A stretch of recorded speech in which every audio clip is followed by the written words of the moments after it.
जय हिंद मित्रों, इस वक्त हम खड़े हैं कोरबा ज़िले के रजगामार क्षेत्र अंतर्गत रजगामार यह बस्ती है। रजगामार बस्ती वार्ड क्रमांक 1 में यहाँ पर हम खड़े हैं।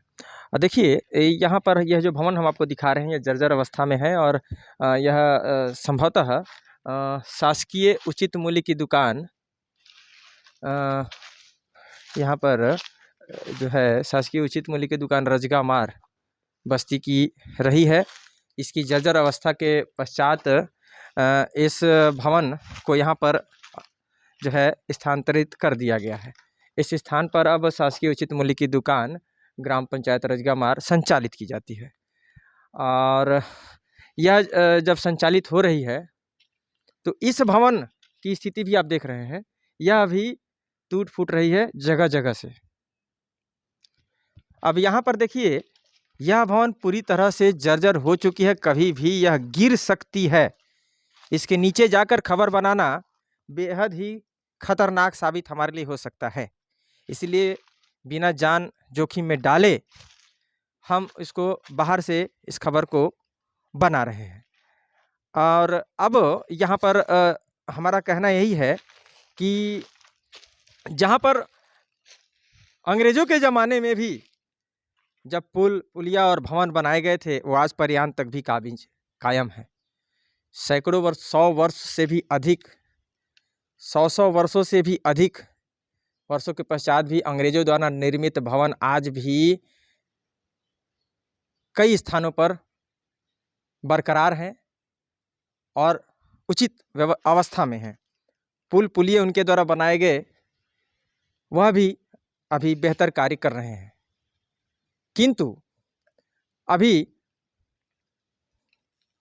हमारे कहने का मतलब सिर्फ यही है कि यदि इस तरह के भवन, शासकीय भवन बनाए जा रहे हैं तो इस तरह से कम आयु इनकी क्यों होती है? इतने कम वर्षों में ही यह क्यों धराशायी हो जाते हैं?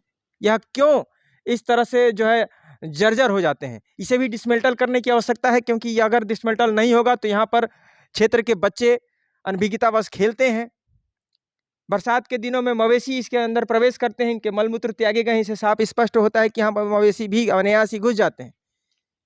तो बच्चे और मवेशियों को विवेक और बुद्धि कम होने की अवस्था में, नहीं होने की अवस्था में अगर इसमें घुसते हैं और इसी दौरान यह ध्वस्त होकर उनके ऊपर गिर जाता है और उनकी जान चली जाती है या उन्हें गंभीर अवस्था में चोट आती है, दुर्घटना के शिकार होते हैं, तो उसका जिम्मेदार कौन है? तो यदि यह जर्जर हो गया है तो डिसमेंटल करने की आवश्यकता है, और जर्जर यह हो गया है तो कहीं ना कहीं यह भ्रष्टाचार का शिकार हो गया है। इतने कम रेशियो में, कमजोर रेशियो के साथ इस तरह के भवन, शासकीय भवन का निर्माण क्यों किया जा रहा है? अंग्रेजों का बात कहने का हमारा मकसद सिर्फ इतना ही था कि उस वक्त अंग्रेज हमें जब गुलाम बना के रखे हुए थे, इसके बावजूद उनके निर्माण कार्य बेहद ही मजबूत थे। आज हम शासकीय भवन बनाते हैं, क्या शासन प्रशासन सरकार के पास इतना भी पैसा नहीं कि वह भवन को मजबूती प्रदान कर दे, मजबूत स्थिति में बनाए? आज हम अपने निजी मकानों को बनाते हैं तो वह तकरीबन जो है वह 80, 90, 100 वर्ष तक चल जाता है। जैसे तैसे जो भी मिस्त्री जो उसका रेशियो बताता है, उसी हिसाब से हम सीमेंट और बालू और रॉड, गिट्टी जो भी इस्तेमाल करना होता है बताता है, उसको हम इस्तेमाल करते हैं। तो क्या इन्हें वह मिस्त्री नहीं बताता है? इनके में तो इंजीनियर्स तक लगते हैं। हमारे भवनों में तो इंजीनियर नहीं लगते हैं, निजी भवनों में इंजीनियर्स नहीं लगते हैं। इसके बावजूद निजी भवन तकरीबन 80, 90, 100 साल तक कायम रहते हैं, और शासकीय भवन पूरे डिजाइन, इंजीनियर, तमाम अधिकारियों के डिजाइन के पश्चात, रेशियो के जानकारी के पश्चात बेहतर तरीके से ढांचे को तैयार करके इसका एक भवन का निर्माण कर दिया जाता है, और वह भवन 20-30 वर्षों में धराशायी होने के कगार पर आ जाता है। तो कहीं ना कहीं इसमें भ्रष्टाचार हो रही है।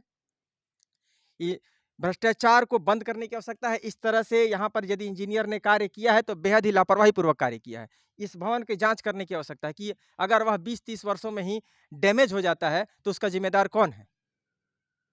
क्या भवन 20-30 वर्षों के लिए ही बनाए जाते हैं कि 20-30 के वर्षों के पश्चात फिर से वह जो है वहाँ पर हम भवन को डिसमेंटल करेंगे और फिर एक नया बनाएंगे, फिर एक ठेका होगा? तो हमारे जेब के पैसे ही लगते हैं। शासन प्रशासन, सरकार का खुद का पैसा नहीं है, हमारे दिए हुए टैक्स से सरकार जो है सभी का पेमेंट और भुगतान करती है, कोई भी योजनाएँ आती हैं तो हमारे आपके पैसे से ही आती है। तो सवाल तो पूछे जाएँगे मित्रों, सवाल पूछने चाहिए, सवाल पूछने होंगे कि इस तरह से यदि भवन और सड़क गलत तरीके से बनाए जाते हैं तो वहाँ पर सवाल खड़े करने की आवश्यकता है और संबंधित भवन में भी जाँच करने की आवश्यकता है कि ये कितने दिनों के लिए बनाया गया था, जब बनता है तो इसकी एक उम्र निर्धारित की जाती है।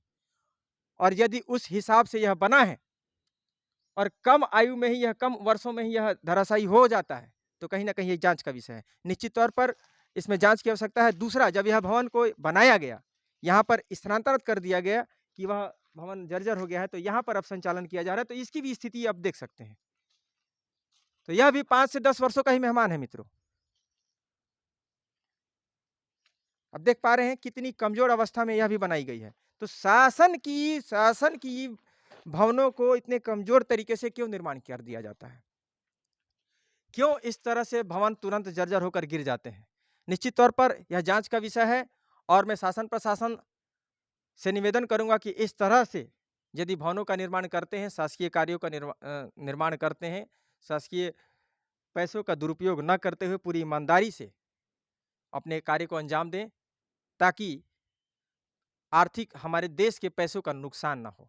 हमारे देश के नागरिकों के पैसों का यूँ नुकसान ना हो, उनका दुरुपयोग ना हो। धन्यवाद। कैमरा सहयोगी पुरुषोत्तम साहू के साथ मैं प्रधान संपादक मुकेश भारती। जय हिंद।